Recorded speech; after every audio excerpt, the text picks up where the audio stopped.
Hello everyone, welcome to at the rate talk study. Guys, this is Manjeet and आज हम बात करने जा रहे हैं हमारे द्रव्य गुण प्लांट सीरीज में मरीच प्लांट के बारे में, जिसमें हम मरीच में जो भी चीज़ें हमें यूनिवर्सिटी एग्जाम में लिखनी है, जैसे कि उसके introduction, Latin name, family, cool, रस पंचक, इसके रिसर्च अपडेट्स, इन सारे चीज़ों के बारे में बात करने वाले हैं। तो चलिए देखते हैं। सबसे पहले हम बात करते हैं मरीच के बोटानिकल नेम की। तो जो मरीच है उसको पाइपर निग्रम कहा जाता है। अब जो पाइपर है ये डिराइव्ड है संस्कृत वर्ड से, जिसका मतलब होता है पिपली, जिसको हम लोग पाइपरी भी कहते हैं इन द ग्रीक।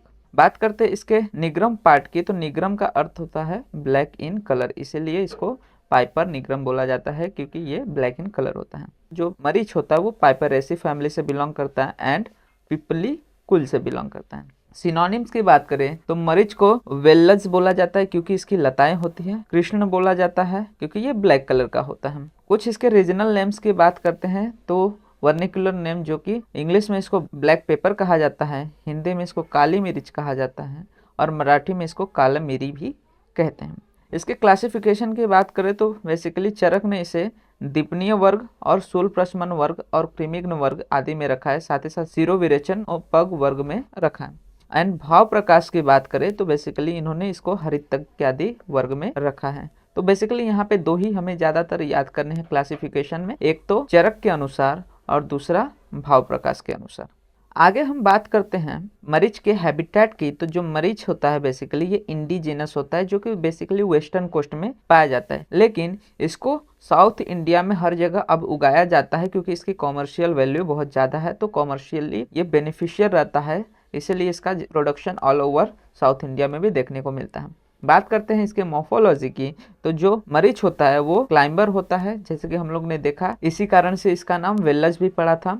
स्टेम की बात करें तो इसका स्टेम टेरेट होता है, स्पेरिंगली रूटिंग होता है और मच थिकन रहता है नोट्स पे। मतलब कि जहाँ जहाँ नोट्स देखने को मिलेंगे यहाँ पे ये जो इनके स्टेम्स रहते हैं वो हल्का थिकन रहते हैं। लीव्स की बात करें तो कोरिएसियस लीव्स देखने को मिलेंगे, जो कि 10 to 18 सेंटीमीटर लॉन्ग होते हैं और 5 to 12 सेंटीमीटर इन वेथ होते हैं। इसके बाद इसके फ्लावर्स की बात करें तो बेसिकली डायसियस या फिर समटाइम्स पॉलीगैमस फ्लावर्स देखने को मिल सकते हैं, जहाँ पे ब्रैक्ट्स ऑफ फीमेल जो रहते हैं स्पाइक्स मोर और less adnate to the rachis. And fruit की बात करें तो यहाँ पे ग्लोबोस फ्रूट देखने को मिलता है, जो कि 6 मिलीमीटर इन डायमीटर होता है और जब ये यंग होते हैं तो ग्रीन इन कलर होते हैं और जैसे ही ये मैच्योर होते हैं, राइप हो जाते हैं, तो रेड इन कलर देखने को मिलते हैं और जब ड्राई होते हैं तो ये इन पे रिंकल्स आ जाते हैं और इनके आउटर लेयर को रिमूव करने पे यहाँ पे व्हाइट अंदर देखने को मिलता है, जिसपे वर्टिकल लाइंस पे देखने को मिलती हैं। बात करते हैं इसमें वैरायटीज को। तो बेसिकली इसके दो वैरायटीज देखने को मिलते हैं, एक कृष्ण मरीच, दूसरा श्वेत मरीच। एंड अडल्ट्रेंट में बेसिकली विडंग देखने को मिलता है कि विडंग का अडल्ट्रेशन मरीच के साथ किया जाता है, मरीच में विडंग को मिक्स कर दिया जाता है। आगे हम बात करते हैं मरीच के प्रॉपर्टीज और एक्शन के बारे में। तो जो मरीच होता है बेसिकली ये कटु होता है, तीक्ष्ण होता है, दीपन होता है और ये कफ और वात का नाश करता है। ये उष्ण होने से पित्तकर होता है तथा रुक्ष होता है, श्वास, शूल और कृमि को नाश करता है। जो आर्द्र मरीच होता है वो मधुर पाकी होता है, जो कि न अति उष्ण होता है न कटु होता है और ये गुरु देखने को मिलता है। जो शुष्क होता है वो लघु होता है, वहीं पे जो स्निग्ध या फिर आर्द्र होता है वो गुरु देखने को मिलता है। ये हल्का तीक्ष्ण भी हो सकता है और ये श्लेष्म मतलब कि जो कफ है उसका नाश करता है, साथ ही साथ हल्का पित्तकर भी देखने को मिल सकता है। बात करते हैं इसके यूजफुल पार्ट की। तो जो मरीच है उसका यूजफुल पार्ट बेसिकली फल है, मतलब कि इसका जो फ्रूट है उसी को हम लोग यूज करते हैं। रस पंचक देखते हैं, ये बहुत इंपॉर्टेंट है क्योंकि हमें जब एग्जाम में लिखना है तो और कुछ आए चाहे ना आए, प्लांट के बेसिकली इंट्रोडक्शन मतलब बोटेनिकल नेम्स और कूल फैमिलीज ये सब चीज़ें आनी चाहिए, इसके रस पंचक आने चाहिए और कर्म लिखने चाहिए। तो ये सारी चीज़ें आपको इंपॉर्टेंट होने वाली हैं। तो यहाँ पे शुष्क और आर्द्र दोनों की बात करते तो जो रस होता है शुष्क का वो कटु होता है, आर्द्र का भी कटु देखने को मिलता है। गुण यहाँ पे तीक्ष्ण और लघु होता है, वहीं पे आर्द्र का गुरु और तीक्ष्ण होता है, जो कि हम लोग ने श्लोक में भी देखा कि यहाँ पे जो आर्द्र होता है वो गुरु होता है। विपाक की बात करें तो जो शुष्क वाला है उसका कटु विपाक होता है एंड जो आर्द्र है उसका मधुर विपाक आपको देखने को मिलेगा। और वीर्य की बात करें तो वीर्य में बेसिकली जो शुष्क है वो उष्ण होता है तथा जो आर्द्र है वो न अति उष्ण होता है, मतलब अधिक उष्ण नहीं लेकिन हल्की उष्णता उसमें भी देखने को मिलती है। ये हो गया इसके रस पंचक की बात करते हैं इसके कर्म की। तो जो मरीच होता है ये दीपन, श्वासहर, क्रुमिग्न, शूलहर, रोचन, रुद्र रोग, हर, छेदन और अवर्ष्य, इस तरह से इनके हमें कर्म देखने को मिलते हैं। मतलब ये उष्ण होने की वजह से कार्मिनेटिव एक्शन शो करता है। साथ ही साथ श्वासहर होता है, कृमि मतलब कि जो भी कृमि है उनका नाश करता है, शूल प्रशमन करता है, रोचन होने से खाने में रुचि लाता है और हृदय के जो भी रोग है उनको ठीक करता है।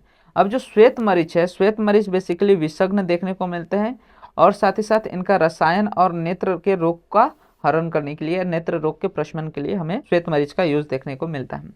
बात करते हैं इसके फार्माकोलॉजिकल एक्शन की, तो जो मरीच है वो स्टिमुलेंट होता है, मतलब किसी भी चीज की एक्टिविटी को इंक्रीज करता है, कार्मिनेटिव होता है, स्टमक की होता है मतलब स्टमक के लिए अच्छा है, अपेटाइजर है, भूख लगाता है मतलब कि क्षुधा बढ़ाता है, इसीलिए ये कैसा है, रोचन माना गया है, और वर्मीफ्यूज मतलब कि कृमिघ्न जो भी कीड़े हैं पेट में उनको किल करने का काम करता है। बात करते हैं आगे इसके आमयिक प्रयोगों की, कहाँ कहाँ पे इसका थेरेपेटिक एडमिनिस्ट्रेशन देखने को मिलता है।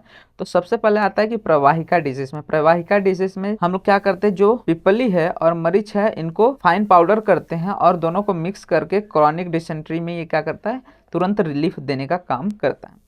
सेकेंड आता है कि हम इसका ग्रहणी में भी यूज करते हैं। यहाँ पे जो पाउडर रहता है मरीच का और चित्रक का, इसको मिक्स किया जाता है अलॉन्ग विद द सुवरचला लवण मतलब कि सोचल लवण के साथ, और इसको बटर मिल्क के साथ लिया जाता है, जिससे जो ग्रहणी दोष रहते हैं वो क्या होते हैं, खत्म होते हैं।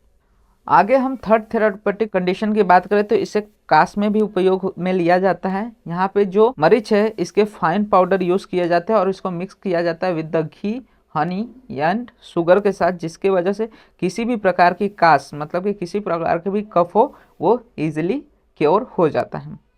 बात करें इसके मात्रा की कि कितनी मात्रा में हमें मरीच का उपयोग करना चाहिए, तो जो मरीच का चूर्ण मतलब कि पाउडर होता है वो अबाउट 500 मिलीग्राम टू 1 ग्राम के डोजेज में यूज किया जाता है। आगे हम बात करते हैं फाइटोकॉन्स्टिट्यूएंट के, तो ये भी इंपॉर्टेंट चीज़ है कि इसमें अबाउट 5 to 9% अल्कोलॉइड्स होते हैं, 1 to 2.5% वोलेटाइल ऑयल्स होते हैं एंड पंजेंट रेजेंस अबाउट 6% देखने को मिलते हैं। यहाँ पे जो वोलेटाइल ऑयल रहता है इसमें हमें फेलैंड्रिन एंड कोरियोफिलिन देखने को मिलता है। एंड लास्ट में हम बात करते हैं मरीच के रिसर्च कॉर्नर की कि क्या क्या इस पे नए रिसर्च चल रहे हैं। तो बेसिकली हमें देखने को मिलता है कि जो इसके अल्कोलॉइड्स है जिसमें पाइपरिन पाया जाता है, तो इसका पाइपरिन का इफेक्ट हमें ब्लड ग्लूकोज लेवल पे देखने को मिलता है। मतलब कि ये क्या करता है, एंटी हाइपरग्लाइसेमिक एक्टिविटी शो करता है। ये कुछ समय के लिए क्या करता है, ब्लड ग्लूकोज लेवल को इंक्रीज कर देता है अगर इसको अचानक से हाई डोजेस में लिया जाए तो। मतलब कि यहाँ पे इसके ग्लाइसेमिक एक्शन देखने को मिलते हैं हम मरीज के। सेकेंड बोला गया है कि जो इसमें पाइपरिन है वो रिस्पॉन्सिबल है for the bio transformation of drug, मतलब जो भी हम ड्रग ले रहे हैं उसका बायो ट्रांसफॉर्मेशन करवाने के लिए हेल्पफुल होता है। ये क्या करता है, जो भी इनिबिशन रहता है जो कि हमारा फर्स्ट पास मेटाबॉलिज्म होता है लिवर में ड्रग्स का, उसको पास करने में मदद करता है। तो ये क्या करता है, इनिबिट करता है मेटाबॉलिज्म ऑफ ड्रग को, जिसकी वजह से पाइपरिन के कारण बायो अवेलेबिलिटी ऑफ ड्रग बढ़ जाती है। मतलब कि मोर नंबर ऑफ ड्रग हमारे लिए अवेलेबल हो पाता है और उसके एक्शन ज़्यादा देखने को मिलते हैं। इसलिए जो ड्रग की बायो अवेलेबिलिटी कम है उसके साथ हम लोग इसका यूज़ कर सकते हैं ताकि उसका बायो अवेलेबिलिटी इंक्रीज हो और उसके ज़्यादा इफेक्ट हमारी बॉडी पे देखने को मिले। तो ये था हमारा टोटल मरीच द्रव्य के बारे में। तो ये सारे एस्पेक्ट आपको जो यूनिवर्सिटी एग्जाम है उसमें लिखने रहेंगे। होप अभी आपको मरीच जो टॉपिक है वो क्लियर रहेगा। सो इसी तरह के Dravyaguna related, plants related and BMS related videos के लिए आप हमारे चैनल को सब्सक्राइब कर सकते हैं। साथ ही साथ वीडियो को लाइक एंड शेयर करना मत भूलेगा। एंड आप हमारे टेलीग्राम एंड इंस्टाग्राम हैंडल्स को भी फॉलो कर सकते हैं, जहाँ पे आपको videos related and notes related updates provide हो जाते हैं, जिसका लिंक आपको वीडियो के डिस्क्रिप्शन में अवेल हो जाएगा।